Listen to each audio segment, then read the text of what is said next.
Hello दोस्तों। तो कैसे हैं आप लोग? उम्मीद करता हूँ अच्छे होंगे। मैं भी बहुत अच्छा हूँ।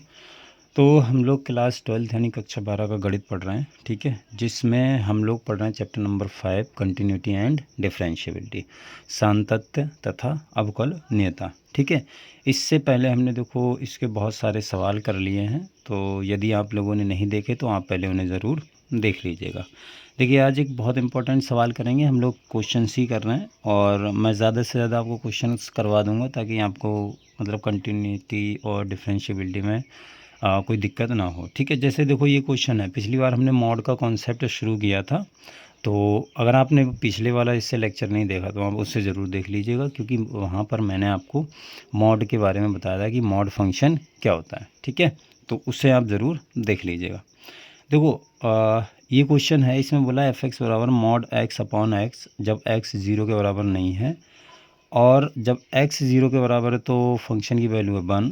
तो कह रहे हैं एक्स बराबर 0 पर सातत्य का परीक्षण कीजिए। ठीक है, 0 बोल लो या 0,0 बोल लो, एक ही बात है। ठीक है, ऐसा भी क्वेश्चन लिखा हुआ आ सकता है, या सिर्फ एक्स बराबर 0 पर इसकी जांच कीजिए। ठीक है, उसमें कोई कन्फ्यूजन नहीं है, एक्स बराबर 0 ही तुमको लेना है। ठीक है, देखो, चाहे इसको ऐसा लिख लो चाहे इसको ऐसा लिख लो, बात एक ही है। ठीक है, इसमें कन्फ्यूजन मत होना।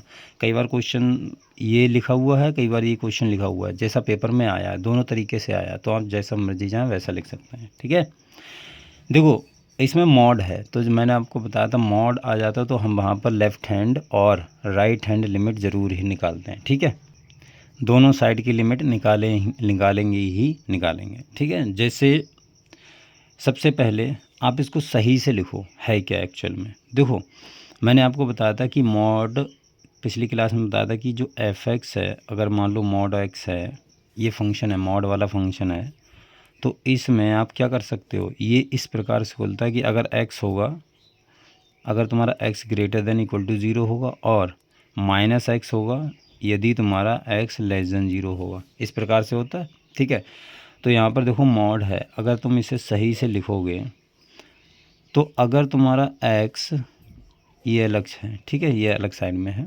अगर तुम्हारा x यहाँ देखो बराबर 0 के नहीं है, क्योंकि x बराबर 0 पर 1 दिया है ऑलरेडी। ठीक है, तो यहाँ पर हम बराबर, जैसे यहाँ पर लगता था तो यहाँ पर बराबर हम पहले ही से दिया, तो यहाँ पर बराबर नहीं लगाएंगे। x सिर्फ अगर ग्रेटर देन है 0 से, तो मॉड x की वैल्यू कितनी होगी, x ही होगी कि नहीं। देखो मॉड x की वैल्यू कितनी है, x ही तो है, और नीचे तुम्हारा x दिया ही हुआ है, तो ये कितना हो गया, 1 हो गया, x से x कट गया। और अगर तुम्हारा x लेस देन 0 है तो x मॉड x की वैल्यू कितनी होती है, -1। तो इसकी जगह पे आप -1 रख दो, माइनस एक्स, और नीचे x दिया तो ये कट गया, कितना आ गया, -1। ठीक है, ये -1 आ गया, और x बराबर 0 पर तुम्हें वैल्यू दी रखी है 1।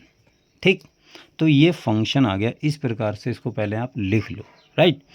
अब देखो, इसको सही से लिखने के बाद में ये कुछ इस प्रकार से बन जाएगा कि f ऑफ x बराबर 1 जब तुम्हारा x 0 से बड़ा है, -1 जब तुम्हारा x 0 से छोटा है, और 1 जब तुम्हारा x किसके बराबर, 0 के बराबर। तब ये फंक्शन इस प्रकार से। अब यहाँ पर हम आराम से, हमें फंक्शन दिख रहा है, अब यहाँ पर हम लिमिट फाइंड कर सकते हैं। ठीक है, तो देखो सबसे पहले आप लेफ़्ट हैंड लिमिट निकाल लो। तो लेफ़्ट हैंड लिमिट क्या होगी, x टेंस टू 0 की बात करें, 0 माइनस एफ ऑफ x। ठीक है, अब देखो F of x, F x की वैल्यू रख दो, तो limit x tends to 0 minus, और एफ एक्स की वैल्यू जब देखो 0 से छोटा, x के मान माइनस का मतलब क्या होता है, 0 से छोटे, जब 0 से x के मान छोटे हैं तो फंक्शन की वैल्यू कितनी है, -1। तो यहाँ पर -1 रखोगे। ठीक है, समझ में आई बात। यहाँ पर आप कितनी रखोगे, -1। अब ये -1 हो गई है। अब देखो, अब तो मैंने आपको बता दिया लिमिट, लेफ़्ट हैंड लेते हैं लिमिट, तो क्या बोलते हैं, जो x होता है उसमें हम जो भी ये पॉइंट होता है उसमें h घटा देते हैं। h कहाँ पहुँच जाता है, 0 की तरफ, तो इसमें h घटा दो। लेकिन यहाँ पर समस्या ये है कि यहाँ पर x है ही नहीं भाई, यहाँ पर तो x है ही नहीं।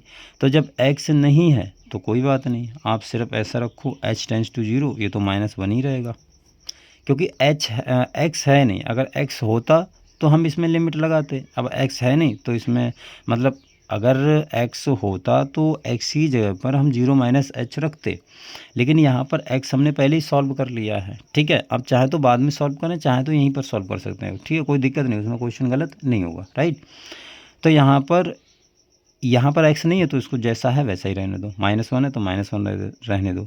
अब h टेंस टू 0 रखोगे कोई फ़र्क थोड़ी ना पड़ेगा, क्योंकि h है ही नहीं, तो ये माइनस का 1 ही आ जाएगा, सिंपल। ठीक है, समझ में आ गया?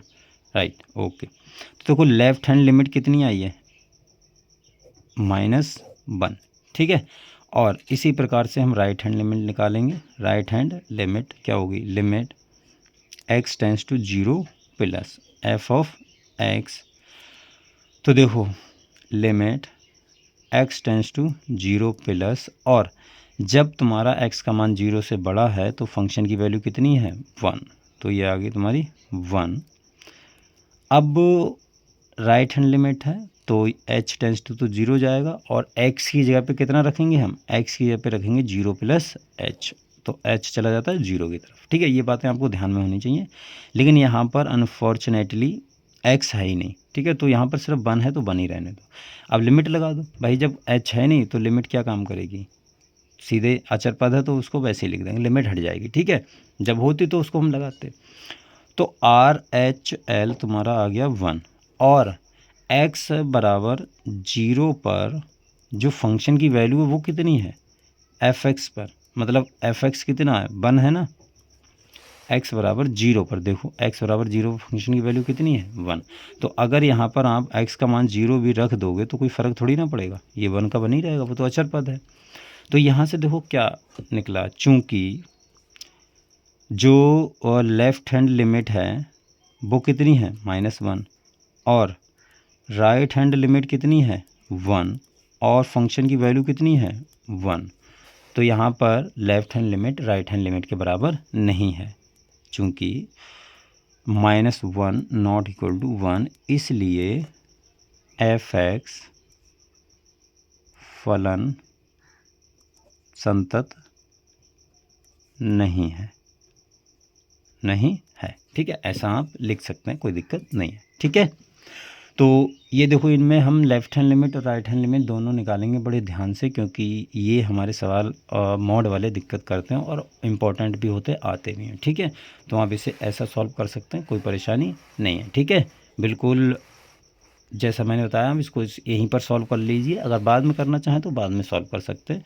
वैसे ये थोड़ा इजी रहता है, इसमें कुछ ज़्यादा झंझट रखना याद नहीं होता। ठीक है, ये मेथड जो होता है, दूसरा मेथड भी है, मैं आपको वो बता दूंगा।